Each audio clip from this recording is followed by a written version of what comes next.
I'm Laura Beacon. I'm the editor of the Physicians News Network.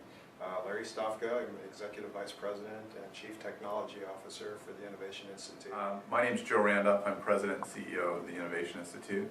And my background is in healthcare. I've been in healthcare operations for about 30 years. Most of that was in finance. I was CFO of a hospital for several years and CFO of the St. Joseph Health System for 10 years. And then the last 5 years prior to this role, I was Chief Operating Officer. So my background has been in operations, and I have a passion for innovation. In looking into the model that we've set up with what healthcare is facing today, we found that it was really important to have a vehicle to focus on innovation and growth. And one of the things that I was always frustrated with in my past roles in life was that I'd have physicians or an employee come to me with a great idea.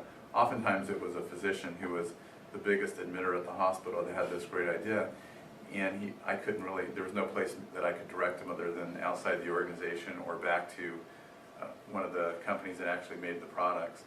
And every time we did that, we were losing opportunities. And so we formed the Innovation Institute. We set it up as a for-profit limited liability company.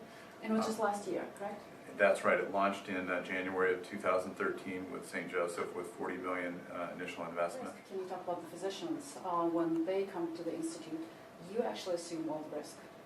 Yeah, so if somebody brings us an idea or a concept, there's a significant upside for the inventor that brings us the idea. They will receive 40% of any net proceeds, whether it becomes a new product, a new company, or a licensing agreement. The inventor would has that upside potential. But if they bring us an idea and we spend time on helping to incubate that, and it turns out that nothing comes of it, there's no downside for that person that brought us the idea. We'll assume that risk. So what we've seen has been about half of the ideas that have come in through St. Joseph so far have had an information technology component. And this is something that's grown across the country as we talk to other innovation groups when we look at the mix.